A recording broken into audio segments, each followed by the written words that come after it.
Hello everyone. So today we will be starting the part 2 of the Sound of Music chapter from BEEHIVE, the Shehnai of Bismillah Khan. Both of these parts are really important, and particularly this Bismillah Khan part has a lot more weightage.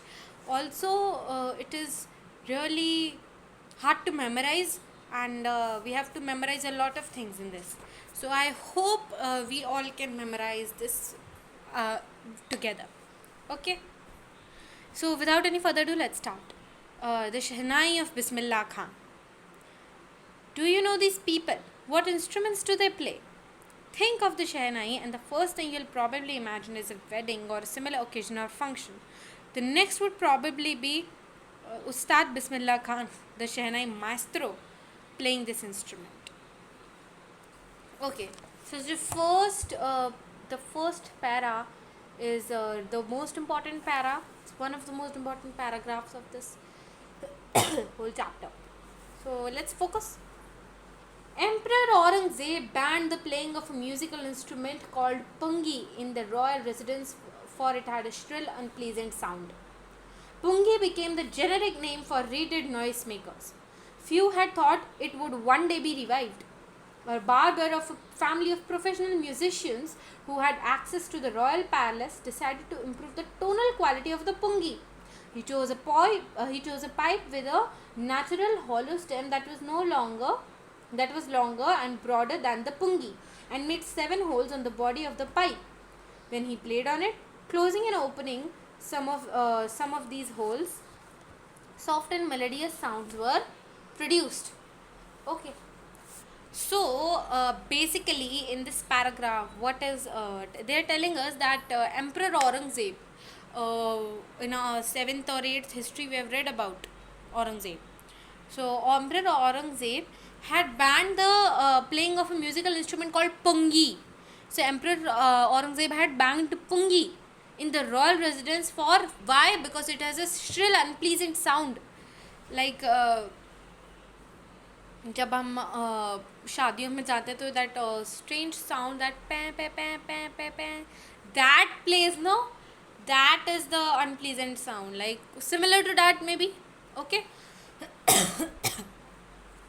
So he had banned pungi in the royal residence, for it had a shrill, unpleasant sound.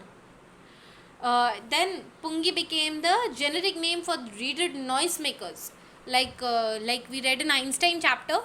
In that Einstein is used as a synonym for genius. Here pungi is used as a synonym for troublemakers. Okay, troublemakers and noisemakers. Sorry, not troublemakers. Reeded noisemakers. And reeded noisemakers is an instrument which are like the flute, like जिनमें wind से आवाज़ निकलती है, like हमको हवा देनी पड़ती है and then sound is produced. Okay.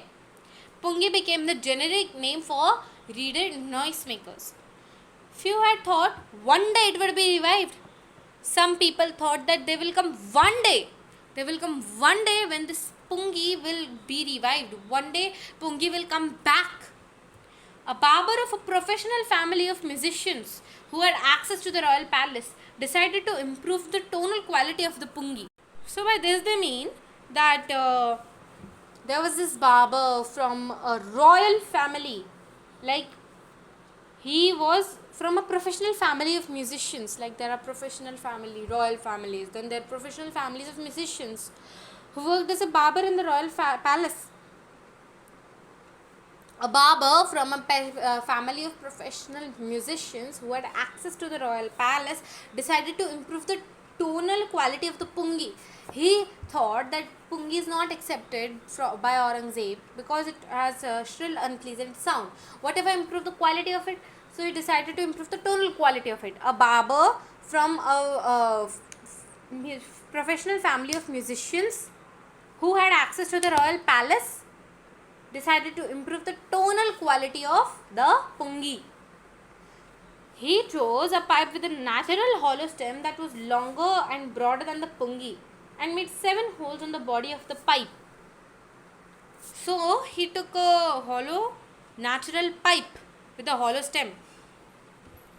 he chose a pipe. He took a pipe with a natural hollow stem and made that was longer and broader than the pungi, and made 7 holes on the body of the pipe.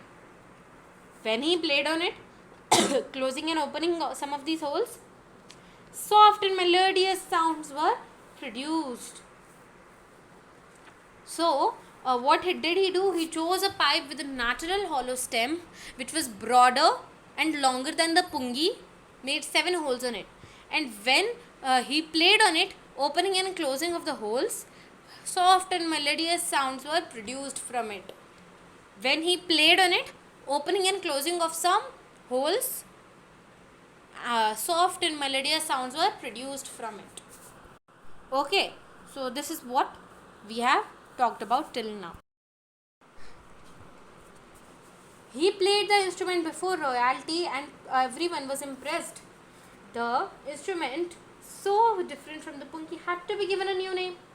As the story goes, since it was played in the Shah's chamber and was played by a Nai, the instrument was named Shehnai. Okay. He played the instrument before the royalty and everyone was impressed because it had a soft and melodious sound when the holes were closed and opened. Some of the holes were closed and opened. Okay, so the royalty was impressed. Everyone was impressed. The instrument was different from the pungi and had to be given a new name. So, because it was first played in the Shah's chambers, and was played by a Nai. Nai is a barber, because the barber from a professional family of musicians decided to change the pungi, decided to improve the pungi, improve the tonal quality of the pungi, decided to improve the tonal quality of the pungi. So, it was played in the Shah's chambers first time and was played by Nai, that's why it was named Shehnai. Okay. The sound of the Shehnai began to be considered auspicious, and for this reason it is still played in temples and is an indispensable component of any North Indian wedding. In the past, the Shehnai was part of the Nabat or traditional ensemble of 9 instruments found at royal courts. Till recently, it was used only in temples and weddings.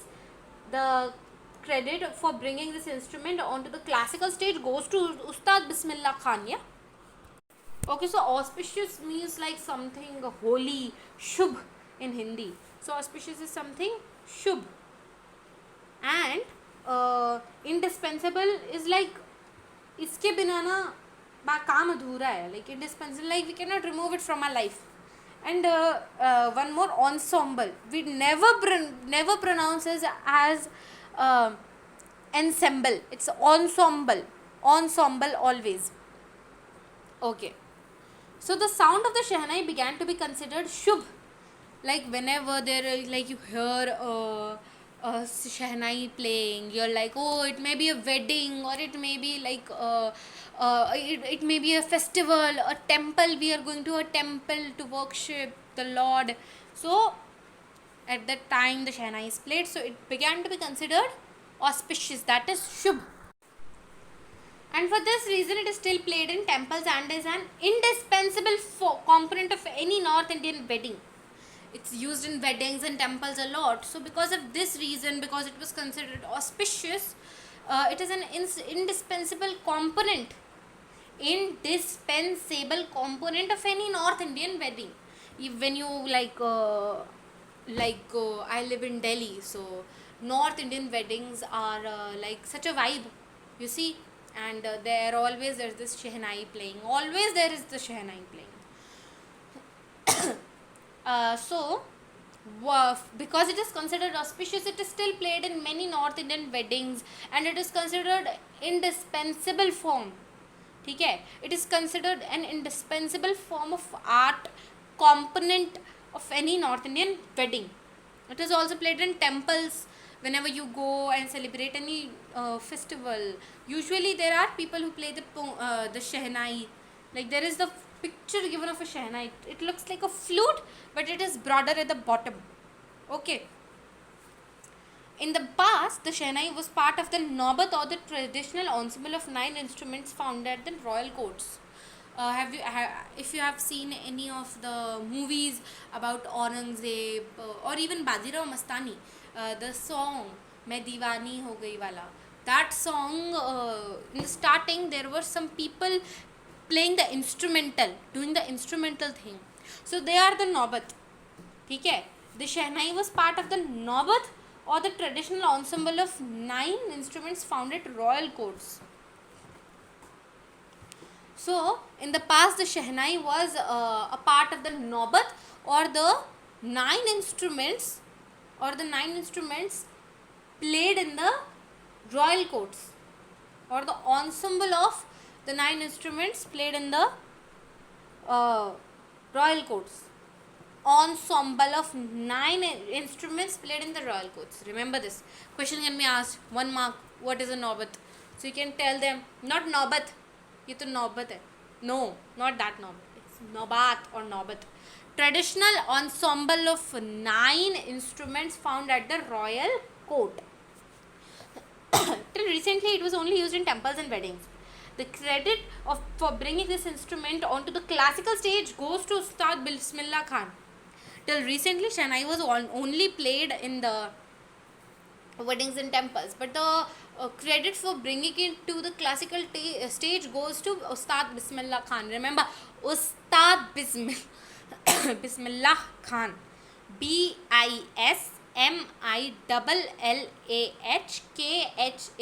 Ustad Bismillah Khan.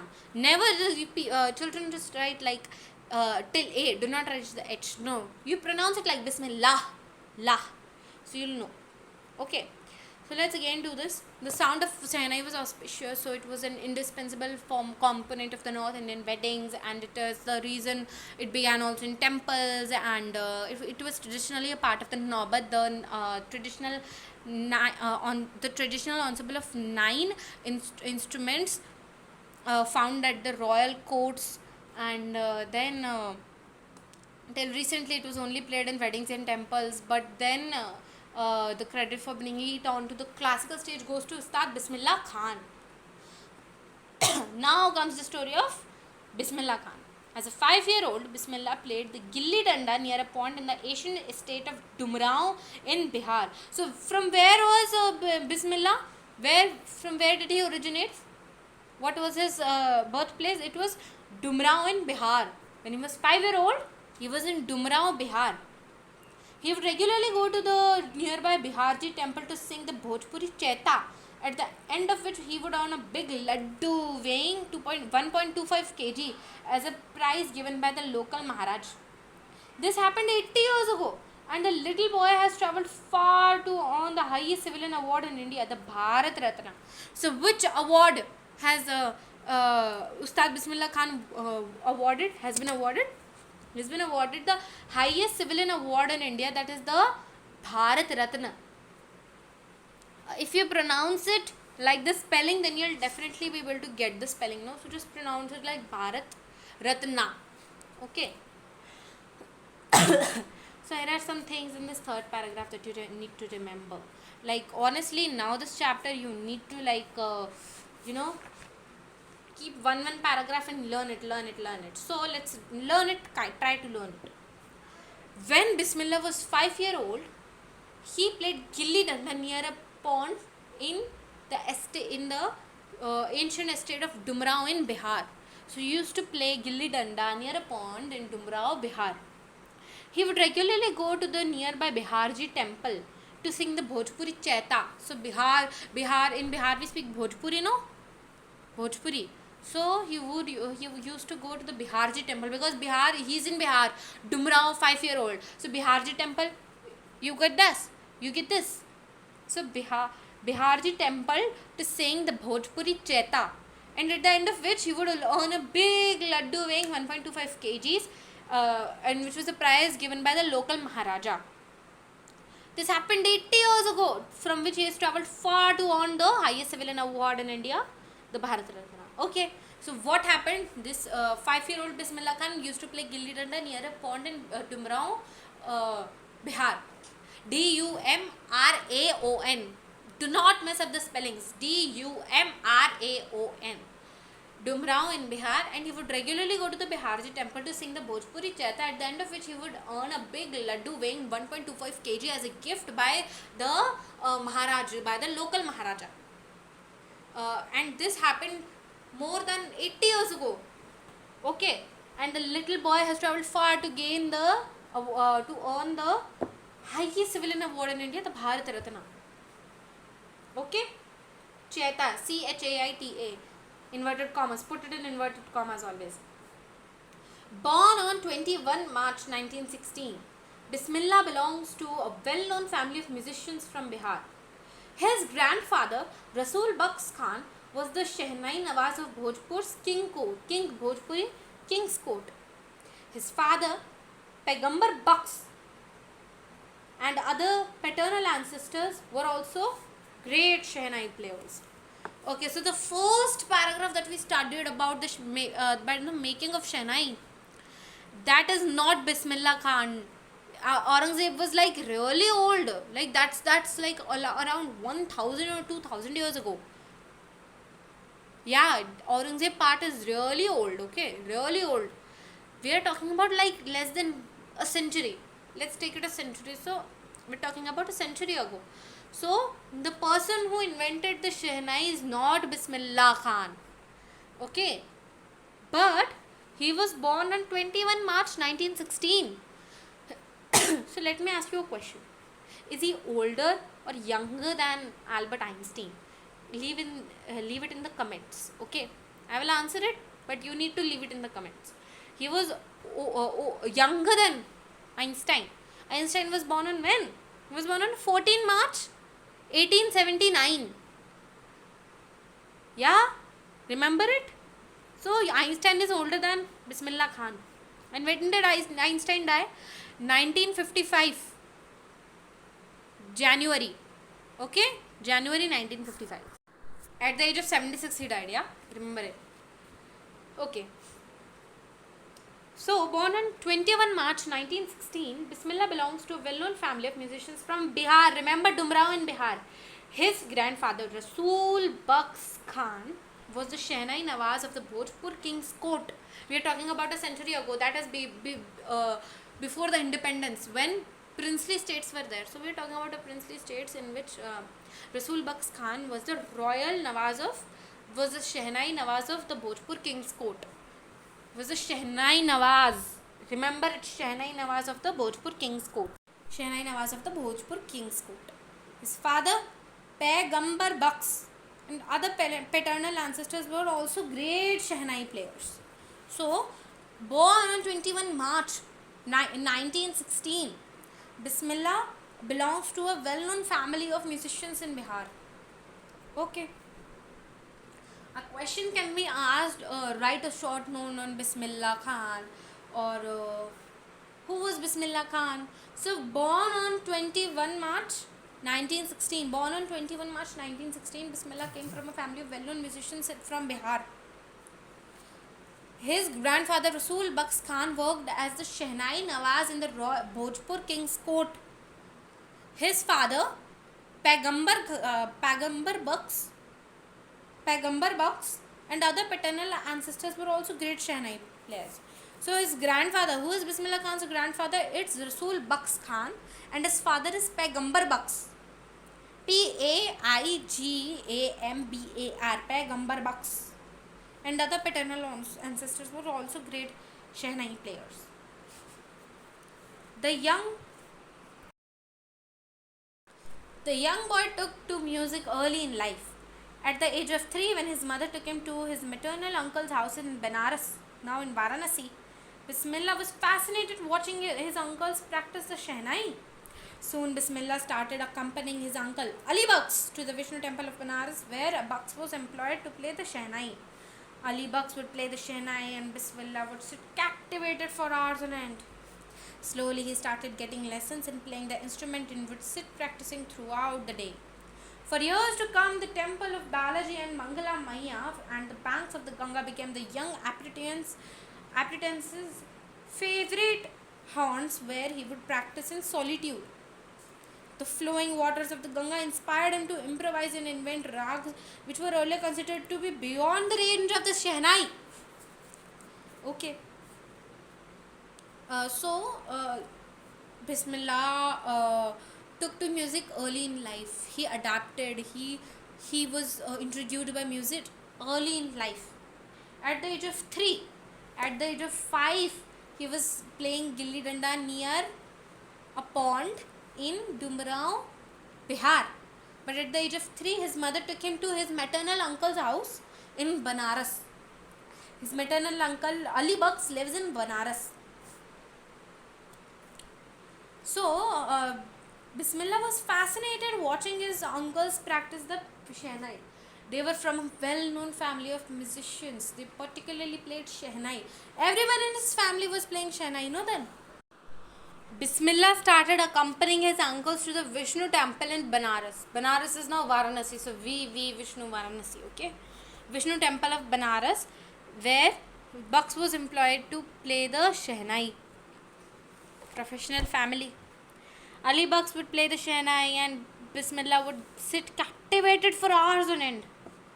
He would sit captivated for hours. Like he was intrigued, he was fascinated by the Shehnai. Slowly he started getting lessons in playing the instrument and would sit practicing throughout the day.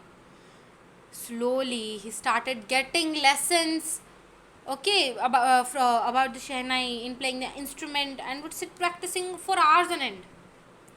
For years to come to the temple of Balaji and Mangala Maya and the banks of the Ganga became the young apprentice's favorite haunts where he could practice in solitude. Solitude is like happy in one's own company, alone, okay. So he started getting lessons for playing the instrument and would sit practicing for hours. Okay, for years to come, the temple of Balaji and Mangala Maya and the banks of the Ganga became young apprentices' favorite haunts where he could practice in solitude. Remember, where did he practice in solitude? Balaji temple,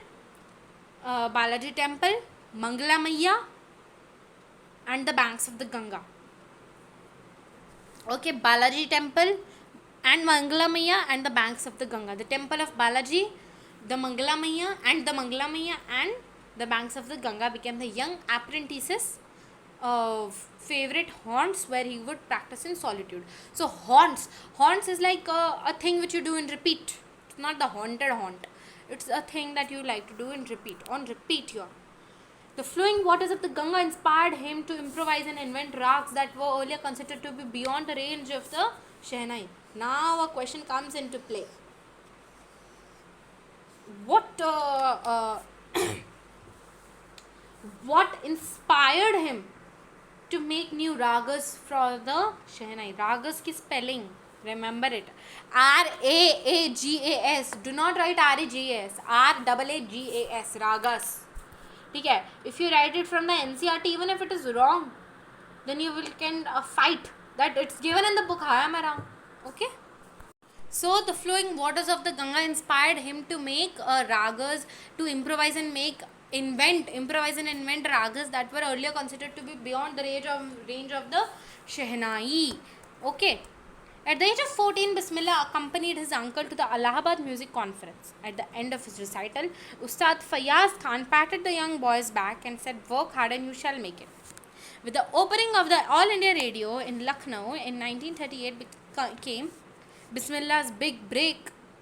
He soon became an often heard Shehnai player on radio. When India gained independence on 15 August 1947,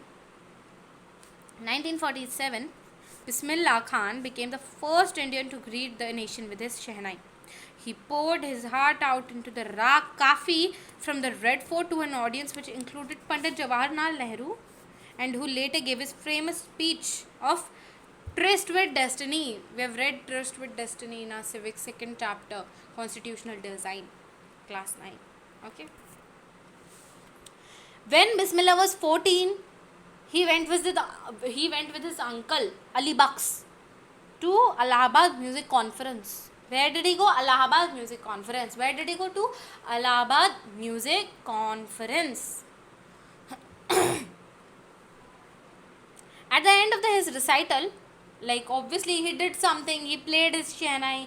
Ustad Fayyaz Khan, like he must have been a really celebrated Shehnai player too. So Ustad Fayyaz Khan patted the young boy's back and said, work hard and you shall make it. Like, work hard, you will make it. You will get what you want. At the age of 14, Bismillah went to the Allahabad Music Conference. Where did he go? Allahabad Music Conference. Conference with whom? His uncle. Repeat. Where did he go? Allahabad Music Conference with his uncle Ali Bucks. Okay. Who patted his back? Ustad Fayyaz Khan. With the opening of the All India Radio, in Lucknow in 1938 came Bismillah's big break. Question formed: when and how did Bismillah Khan get his big break? Okay, so Lucknow. With the opening of the All India Radio in Lucknow in 1938 came Bismillah's big break. He soon became an often heard Shehnai player on radio. When did Bismillah Khan's big break came? Bismillah Khan got his big break in 1938. It was this year when All India Radio was opened in Lucknow. Bismillah Khan played Shehnai over the radio and he soon became popular. This was the big break in his life. This is like the opening of the big break in Bismillah's life is the opening of the All India Radio and in Lucknow in 1938. 1938, remember it. Please remember it. 1938. Okay. 1938 came his big break. He became famous. He became popular. Like he became an often heard Shehnai player on the All India Radio. He became an often heard Shehnai player on radio. When India gained independence on 15 August 1947, Bismillah Khan became the first Indian to greet the nation with his Shehnai. He poured his heart into Rag Kafi. Which rag did he sing on the Independence Day, 15 August 1947? Rag Kafi. Ragkafi. Rag Kafi or Rag Kafi.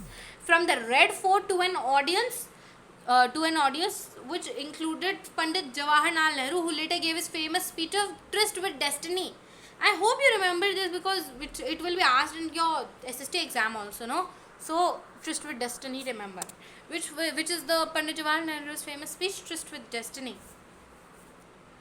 Okay. Which rag did he play? He played Rag Kafi. Bismillah Khan has given many memorable performances both in India and abroad. His first trip abroad was to Afghanistan, where King Zahir Shah was so taken in by the maestro that he gifted him priceless Persian carpets and other souvenirs. The king of Afghanistan was not the only one who was fascinated by Bismillah's music. Film director Vijay Bhatt was so impressed after hearing Bismillah play at the festival that he named a film after the instrument called Goonj Uthi Shehnai. Okay, so basically Bismillah, this paragraph is about Bismillah's performances. So like it can be asked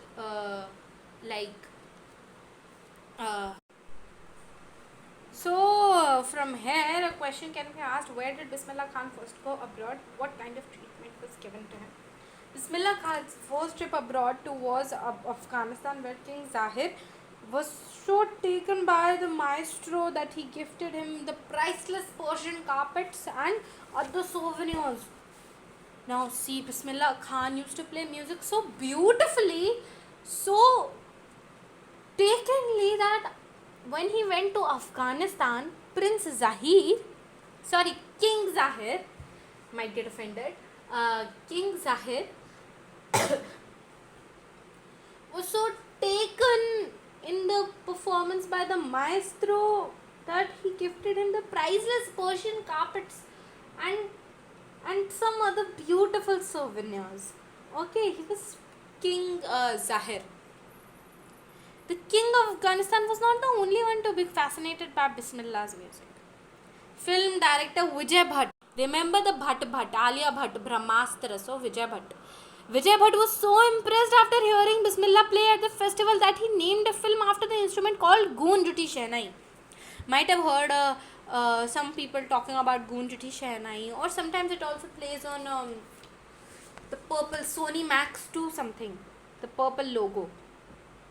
Vijay Bhatt was so impressed after hearing Bismillah play at the festival that he named a film after the instrument called Goon Juti Shehnai. ठीक है. So during one of the festivals, while Bismillah Khan was giving his performance, a film director named Vijay Bhatt was so impressed with him that he made a film Goon Juti Shehnai with him. Okay. And the film was a hit. The film was a hit. Okay. Because of Bismillah Khan's composition Dil Ka Khilona Hai Toot Gaya. He also worked for a Kannada film named Sanadhi Apanna. However, Bismillah Khan did not like the film word because it was artificial and glamorous. Let's come to that part, but first let's complete this. Film director Vijay Bhatt was so impressed by him that he named a film after the instrument called Goon Juti Shehnai. The film was a hit. Okay, but we are done till page number 23 now. But because there is a lot of to learn here, let's revise it once more. Okay, so Bismillah took music early in life. His mother, when he was 3, took him to Banaras, to his maternal uncle's place, now Varanasi. Soon Bismillah started accompanying his uncle Ali Baks to the temple where he was the Shehnai,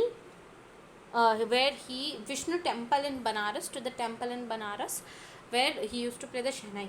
Ali Baks was play the Shehnai, and Bismillah was captivated by when he was playing the Shehnai. Soon he started getting lessons, and then he would go to the temple of Balaji, Mangala Maiya, Balaji, Mangala Maiya, and the banks of the river Ganga. Balaji, temple of Balaji, and Mangala Maiya, Balaji, Mangala Maiya, Balaji and Mangala Maiya, and where he would sit and practice in solitude forever. Where he would sit and practice in solitude. And the flowing waters of the Ganga inspired him to invent and improvise rags that were considered beyond the range of the Shehnai. When Bismillah was 14, he was taken to the Allahabad music conference by his uncle Ali Baks. Though it is not given here, but it must have been Ali Baks, because here we know one uncle only, that is Ali Baks. At the end of the conference, Ustad Fayaz Khan, Faiyaz, Fayaz Khan patted this little boy's shoulders and said that work hard and you will make it. When he was 14, okay. With the opening of All India Radio in 1938, Lucknow came Bismillah's big break. He became world famous. He became famous. He was became an often heard Shehnai player on the radio. He became an often heard Shehnai player on the radio. Then, when India was independent on 15 August 1947, he became the first Indian to greet the nation with his Shehnai. And one of the audience was Pandit Jawaharlal Nehru, who later gave his famous speech of Tryst with Destiny. The first Bismillah Khan's first trip to abroad was to Afghanistan, where King Zahir was so pleased by his performance that he gave him his Persian carpets and so beautiful souvenirs. And he was not the only one who was impressed by him.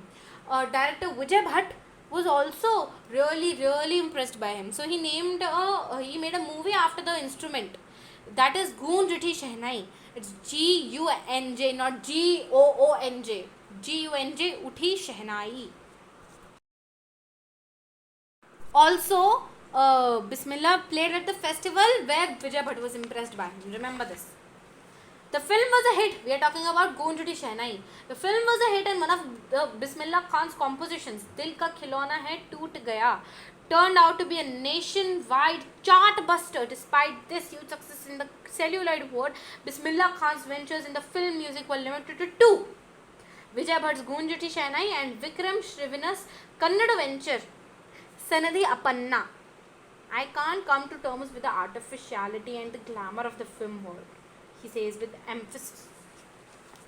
We all know that the film world is glamorous and it's artificial. It's not real at all. It's all real life. So that's why he did not like it. Okay. So the film was a hit. Gunjati Shehnai was a hit.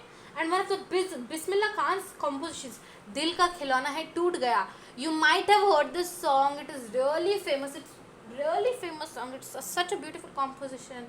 And it's Dil Ka Khilona Hai Toot Gaya.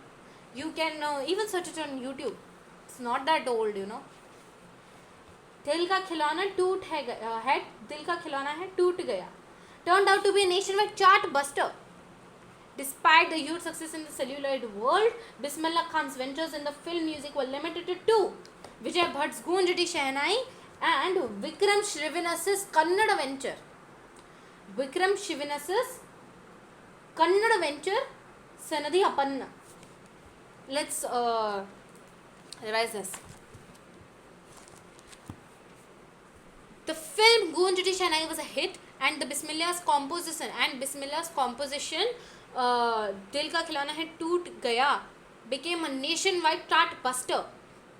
But his entry in the celluloid world, Bismillah, despite the huge success in the celluloid world, Bismillah's ventures in film music were limited to two.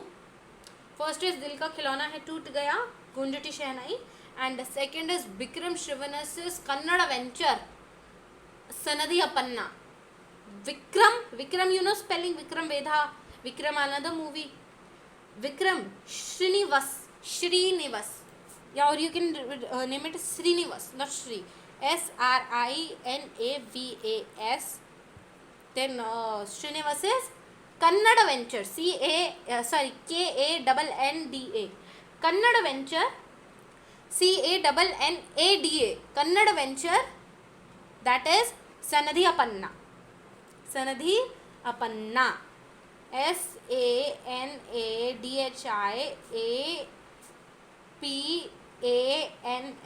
Sanadhi Apanna.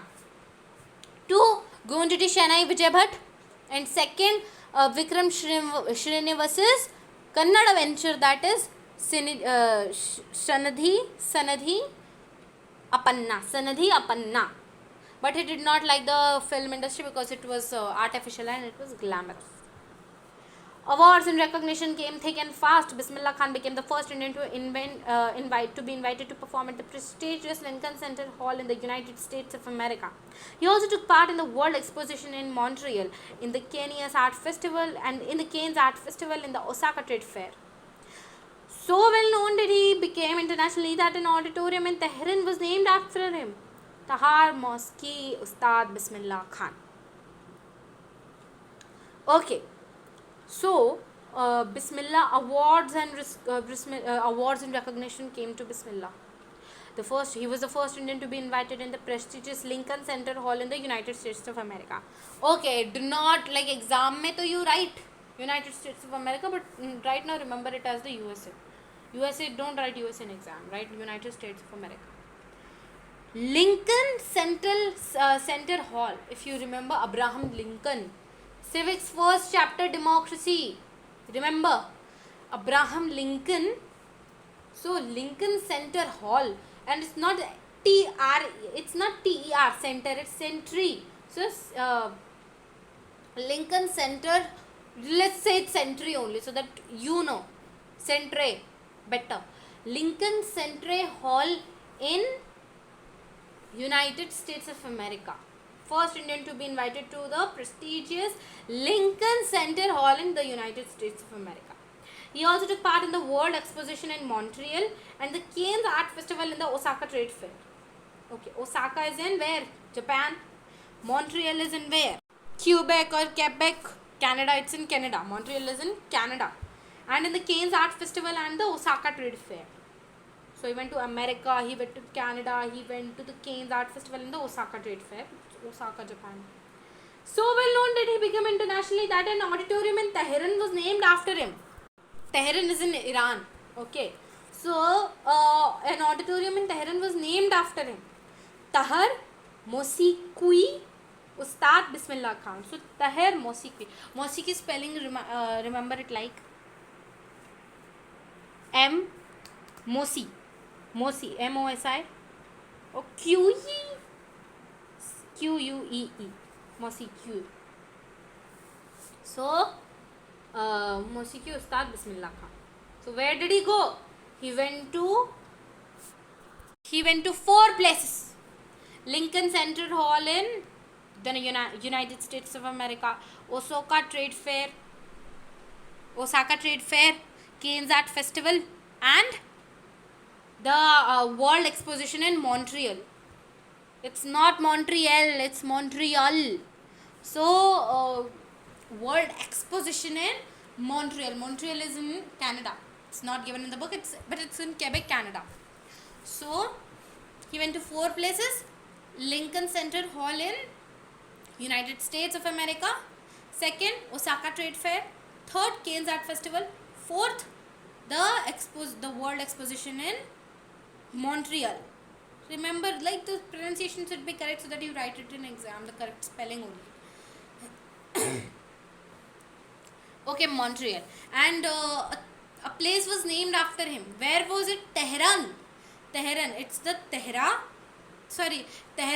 it was named, Tehran is in Iran, so it was obviously something written in Urdu. Yeah, it is Teher Mosiq Ustad Bismillah Khan. Auditorium is named after him in Iran. That is Teher Mosiq Ustad Bismillah Khan. ठीक है? We'll revise this page again, do not worry. National awards like the Padma Shri, the Padma Bhushan and the Padma Vibhushan were conferred to him. He got what awards? Padma Shri, Padma Bhushan and the Padma Vibhushan. In 2001, Bismillah Khan को 2001 में मिला था Bharat Ratna, highest civilian award. 4 awards. Bharat Ratna, highest civilian award in 2001, Bharat Vibhushan, Padma Shri and the Bharat Vibhushan. I'll repeat. Bharat Bhushan. Sorry, I'm saying Bharat Bhushan. It's Padma Bhushan. Sorry. It's Padma Vibhushan, Padma Bhushan and the Bharat Ratna and the Padma Shri. Padma. So first write Padma and then 2001 Bharat Ratna. So Padma Shri, Padma Bhushan, Padma Vibhushan, 2001 Bharat Ratna. Padma Shri, Padma Bhushan, Padma Vibhushan. With the coveted award resting on his chest and his eyes glinting with rare happiness, he said, "All I would like to say is teach your children music. This is Hindustan's richest tradition. Even the West is now coming to learn music." So, with the coveted award resting on his chest and his eyes glinting with rare happiness, he said that all I would like to say. Okay, so the award must have been in his hand, so it was resting on his chest, and his eyes were filled with rare happiness. He said that all I would like to say is that teach your children music. This is Hindustan's richest tradition. Music is Hindustan's richest tradition. And even the West is now coming to learn our music. We are the South Asia. Yeah, South Asia. So the West is the America, Canada, like the America, Australia continent, Europe continent. That is in the West. And Asia in the East. Remember this. Asia is in the east of the globe. And West is the Canada, Europe, America continent. Yeah. ठीक है. In spite of having travelled all over the world, Khan Sahab, as he was fondly called, is exceedingly fond of Banaras and Tumrao, and they remain for him the most wonderful towns of the world. A student of his once wanted him to head a Shehnai school in USA, and the student promised to recreate the atmosphere of Banaras by replicating the temples there. But Khan Sahab asked him if he would be able to transport river Ganga as well. Later he remembered to have said, "That is why whenever I am in a foreign country, I keep yearning to see Hindustan. While in Mumbai, I think only of Banaras and the holy Ganga. And while in Banaras, I miss the unique Mattha of Dumrao." So here a question comes. They might write, in spite of having traveled all over the world, Khan Sahib is, as he is fondly called, is exceedingly fond of Banaras and Dumraon. Discuss, explain. Questions like this come a lot. They'll give you one sentence and ask you to explain it. For example, in Evelyn's chapter, there are a lot of words that she did not give up. Everything looked black, and stuff like that comes a lot. So some phrases you need to remember and their answers also.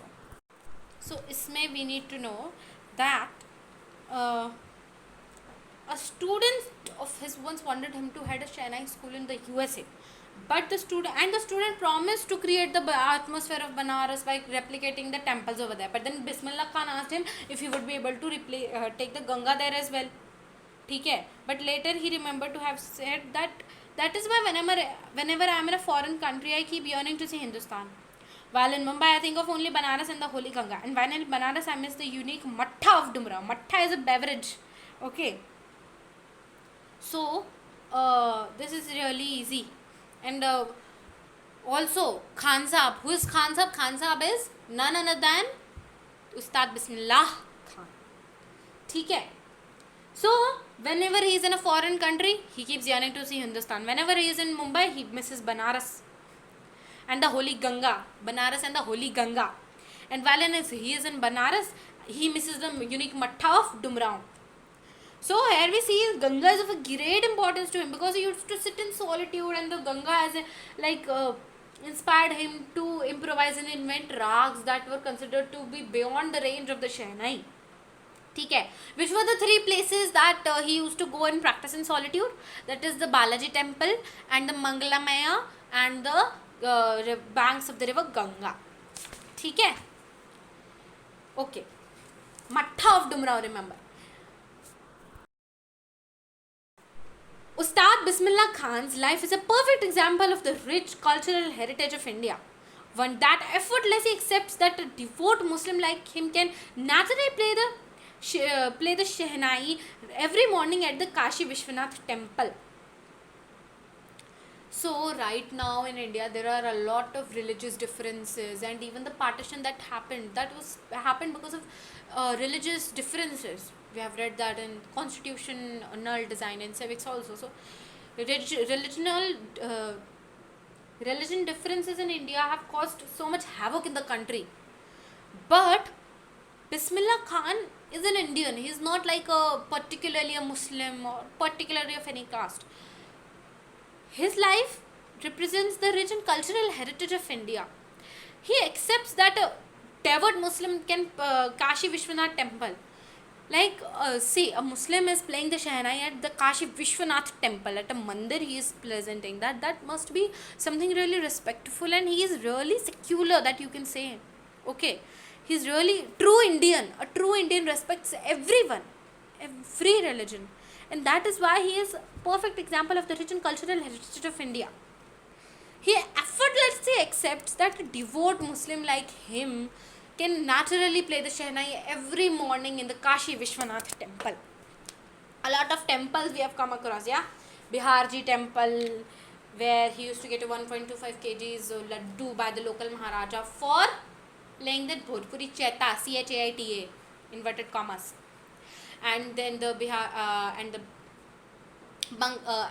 Vishnu temple in Varanasi, which is Banaras, and the temple of Balaji, Mangalamaya, and the banks of the river Ganga, and Kashi Vishwanath temple, where he used to go every morning to play. A devout Muslim like him used to go every morning to play the Shehnai in the Kashi Vishwanath temple. Okay. Ustad Bismillah Khan passed away on 21 August 2006 at the age of 90 after a prolonged illness. He was given a state funeral, and the government of India declared one day of national mourning. Okay. 2006, 21 August. Einstein. When did Einstein die? And don't ask me when Evelyn died. She's alive. Google her. Do not kill a perfectly fine person. Ustad Bismillah Khan died on 21 August. August is a very special date, बच्चा. August is like 2 August पे Einstein ने वो letter भी भेजा था. किसको? Roosevelt को. Which Roosevelt? Not only Roosevelt he was someone else also. Full name I need. It was Franklin D Roosevelt. 2 अगस्त को भेजा था उसने 1939 को, the start of the World War II. When did it end? It ended by the August 1945. तो अगस्त 2 में उसने letter भेजा 1939 को, and then अगस्त 1945 में ख़त्म हो गई. Then 21 अगस्त को, he was also born on 21 March. Yeah, his birth. Yeah, he was born on 21 March and he died on 21 August. 1916 born, 2006 death. 1916 born and 2006 death. That is like almost a century. Almost a century. Ustad Bismillah Khan passed. When did Einstein die? 1955 at the age of 76. So Ustad Bismillah Khan passed away on 21 August 2006, and this after a prolonged illness he was given a state funeral, and the government of India had declared a one-day national mourning. Okay, 21 August 2006, prolonged illness, state funeral, and a one day of national mourning. 4 points. Kashi Vishwanath temple, there are a lot of temples. Remember the temples. The foreign part of Afghanistan, King Kahir, the Vijay Bhatt, and that Kannada movie, which was that? Sanadhi Apanna. It is Vikram Srinivas. Vikram Srinivas's Sanadhi Apanna. Vikram Srinivas's Sanadhi Apanna. Then 2001 May he got the National Highest Civil Head Award. Okay. So Vikram Srinivas's Sanadhi Apanna. Vikram Srinivas's Sanadhi Apanna. And Vikram Bhattalia Bhatt. Remember Vikram Vedha and Sanadhi Apanna's South movie. Yeah. So by this we have also he जब वो foreign country में होते थे तो उनको हिंदुस्तान की याद आती थी. जब वो मुंबई में होते थे तब उनको बनारस और गंगा की याद आती थी. जब वो बनारस में होते थे तो उनको डुमराव के मट्ठे की याद आती. Mattha of Dumraon beverage it is. So Dumraon में वो क्या करते थे? डुमराव का है बिहार में बिहारी टेम्पल. वहाँ पे उनको वो लड्डू वगैरह मिलता था. और मोस्ट इम्पॉर्टेंट कि वो वहाँ पे क्या करते थे? गिल्ली डंडा खेलते थे near a pond in the ancient estate of Dumraon in Bihar. ठीक है. And I hope that we have completed this. Why did he not like the movie, the film world? Because it was artificial and glamorous. He did not like it that much because of that. And celluloid is an old way of referring to a movie. And Srinivas's Sanadhi Apanna. Vikram Vedha से याद रखना. विक्रम श्रीनिवास की Sanadhi Apanna और विक्रम भट्ट की गूंज उठी शहनाई. Must have heard this name somewhere, I'm sure. ठीक है. So by this we complete this chapter, the whole chapter, The Sound of Music. And I hope that you were able to get this without any problems. And bye. Thank you.